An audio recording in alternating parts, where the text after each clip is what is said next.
In this video, Randy and I will be discussing November market updates with a deep dive into our emerging luxury markets. What's ahead for the luxury market and the move-up market?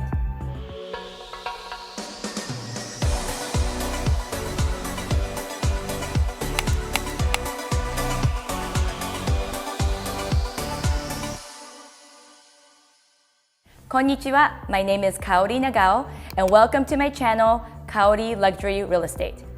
Today, my broker, Randy Char from Char Luxury Real Estate and I will be discussing the November statistics and giving you a market update. So Randy, how are you? Excellent. Good to see you? Yeah, thank you. Good to see you too. Awesome. So today we'll be talking about the November updates, and we're also going to be doing a deep dive into the emerging luxury market segments, which I'm really excited about. So let's start with the market update. So in November, we had 2,939 units sold, which was up by 26.1% compared to last year. And then the median price has gone up again. It's $349,000, which is up by 13.3% compared to last year. Randy, what do you think? Wow, it's been a phenomenal year. You know, we started the year off, obviously we were way behind because of what was happening, and then we came roaring back. But typically, November, December, our holiday season in Las Vegas is seasonally a little bit slower than, let's say, the fall and the spring seasons, but not this year. This year, absolutely incredibly on fire. I mean, the statistics you just read there, up 26%.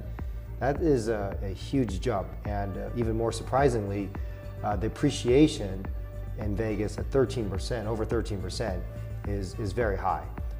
Median price at $349, even with the 13%, I might add though, still presents a pretty good value relative to other markets, you know, like California and such. So I wouldn't be surprised if we see this continue to creep. Yes, and then you know the median price, it's been going up since April. We're on an upward, hill here, and it's been going up. You know, compared to last month, it went up $5,000. So I think that's a great increase in the median price. I mean, really, it's driven a lot by, we just don't have that much supply. Mm-hmm. I mean, there's just not that many homes to go around for all the frenzy that's kind of going on. In addition to that, you have low interest rates.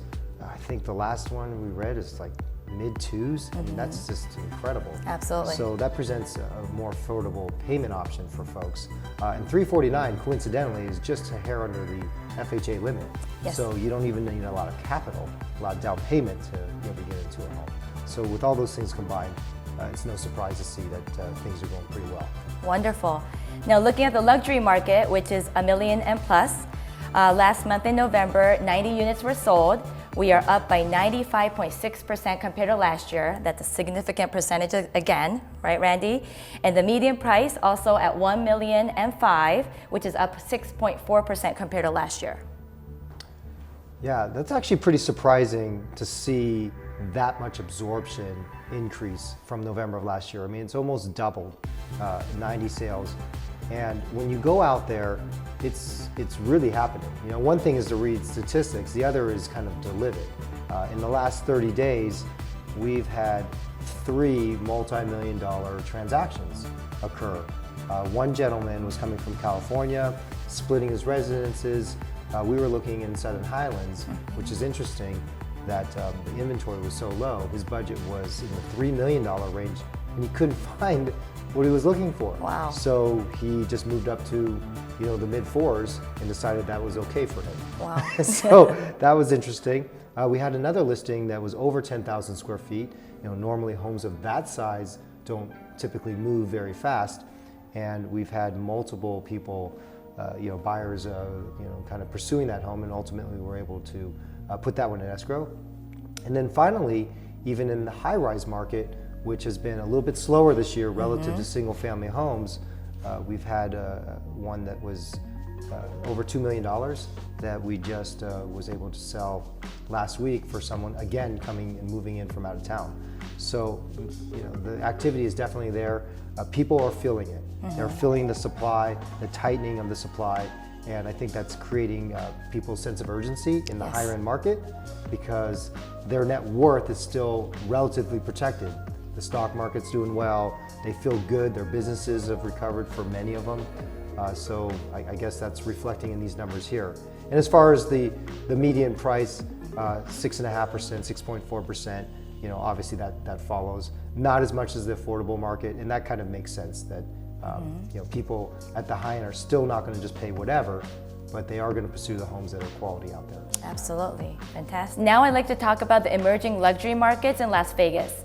I wanted to look at our November numbers, the 90 luxury homes that were sold, and break it down to see which areas in Las Vegas these homes were sold. Okay. So I have this graph here, and as you can see, 45.6% came from Summerlin, 25.6% came from the Henderson area, 8.9% came from Southern Highlands, 2.2% came from Queensridge, and then of course 17.7% other. So Randy, talk to us about just kind of your feedback on this breakdown. What have you seen in the past compared to now? Some trends and some movement here that we see. Yeah, obviously Summerlin is the dominant force at 45%. That isn't a surprise. I think what is a surprise is in the past, that number might have been higher. For a long time, especially in the above the $2 million mark or the $3 million mark, communities like the Ridges in Summerlin and some of the other custom communities really led the pack in terms of, but in recent years, many people saw McDonald Highlands as a really good choice for those high-end buyers. Why? Because if you're looking for a modern home with a view of the Strip, very difficult to find that in Summerlin. So many people moved over to McDonald Highlands. They still have a golf course, still relatively close to the Strip, great views. So that's been something that we've been following for the last few years. But in to answer your questions about some of the other emerging luxury markets, Southern Highlands is now representing 8.9%. That is not that big of a surprise considering that the Raiders have been a huge factor of coming to this market. And Southern Highlands is positioned pretty much between the practice facility in Henderson and the stadium that's on the south part of the Strip. Also, Southern Highlands happens to be the closest master plan community in Las Vegas to California on your drive in and your drive out. So location-wise, it's very convenient. Has a very, very high quality golf course, arguably one of the best golf courses in the city, and beautiful homes there. Many of a Tuscan influence on the outside. Inside, I think they're making some of them a little more modern. But we've had actually 3 high-end buyers purchased recently, and one of them in Southern Highlands just absolutely loved it. Moved from California, loves golf, really didn't need that big of a home, but there just wasn't much available in the 3 million mark, so moved up to 4.5. There you go. So I think you're going to continue to see some of these trends and see movement around and be a little more diverse in the city where those multi-million-dollar homes are falling. Some of the other parts would be Spanish Hills, record sale last year for $16 million. This year they had a $7.9 million sale recently. So that's a market. Plus a lot of these communities that used to be hot at one time, now people are buying it because of the community, the tree-lined streets, maybe the more mature landscaping, and then they're taking the home and they're doing a full remodel to it. So areas like Tournament Hills and Eagle Hills and Mountain Trails, Canyon Fairways, a lot of these markets, even Spanish Trail, you're seeing a lot of this activity move on. So it'll be exciting to see what comes ahead. That's fantastic. And as a local expert of Southern Highlands myself, I'm super excited to be able to see these Raider players and coaches at our local Southern Highlands marketplace where I dine with my family and go shopping. We obviously take advantage of all the beautiful parks there. I know you love the golf courses there too, so I'm sure you'll bump into these people too.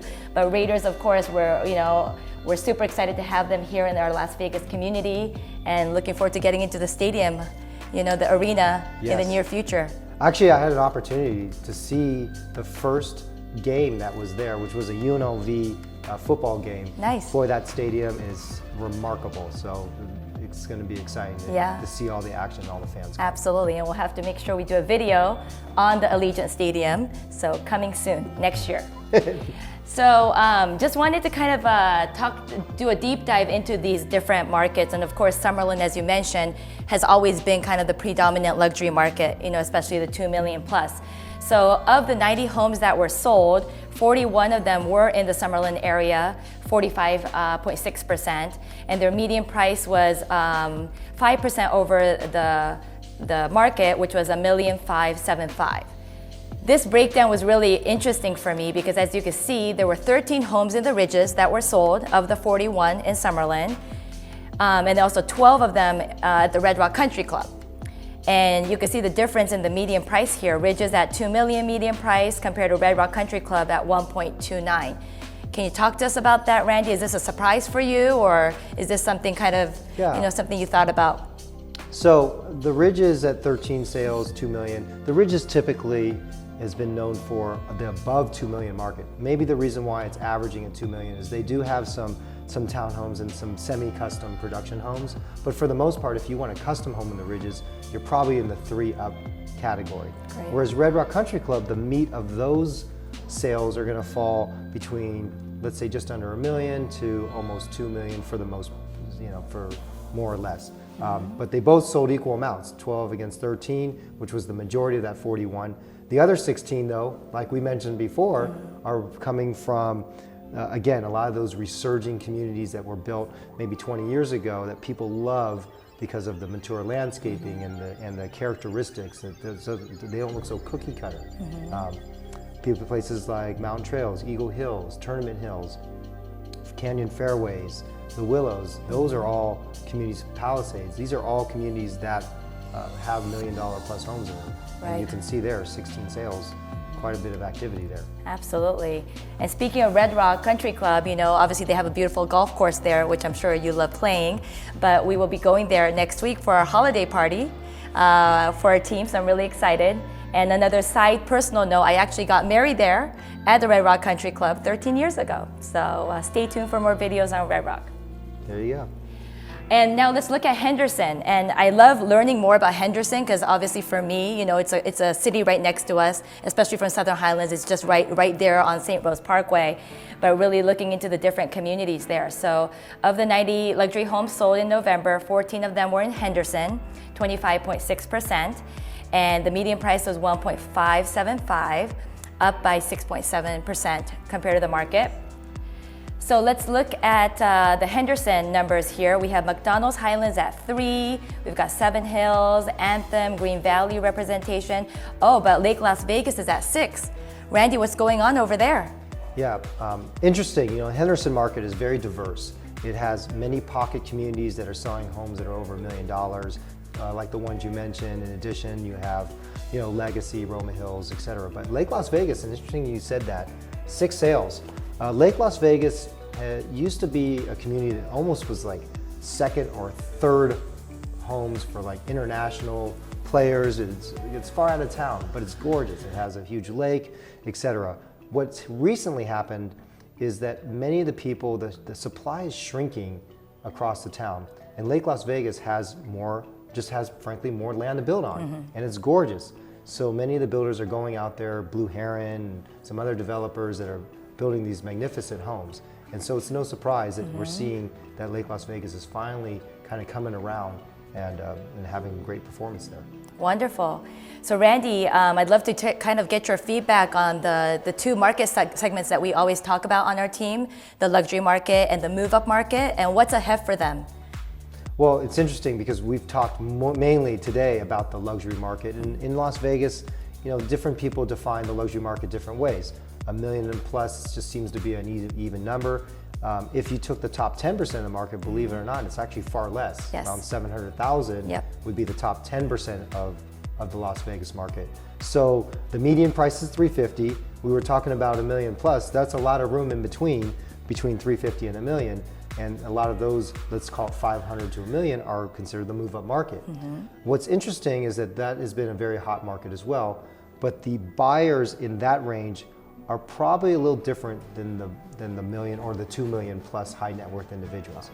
So the main difference between the move-up market, maybe the $500 to $1 million buyer versus the plus $1 million or even plus $2 million high net worth buyer, there's a few differences. Number one, in the high net worth individuals, they are, for lack of a better word, they buy on mood.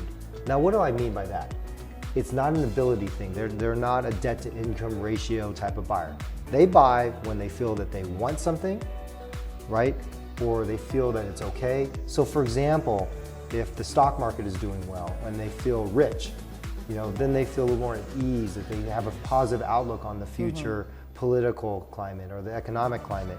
They're tending to take more action there. And especially in this environment, what we're seeing is that people are dividing their residences because of COVID. Right. And so they're not relying on the travel industry to say, we're gonna go travel here, we're gonna go to a hotel or whatever. They're literally saying, we envision our family and our friends that when we go here, we're gonna own this place so that we have total control about where we live. And they're not afraid to spend a lot of money on a vacation home. You're seeing this across the country, whether it's winter resort areas, whether it's summer resort areas, or just great cities in general.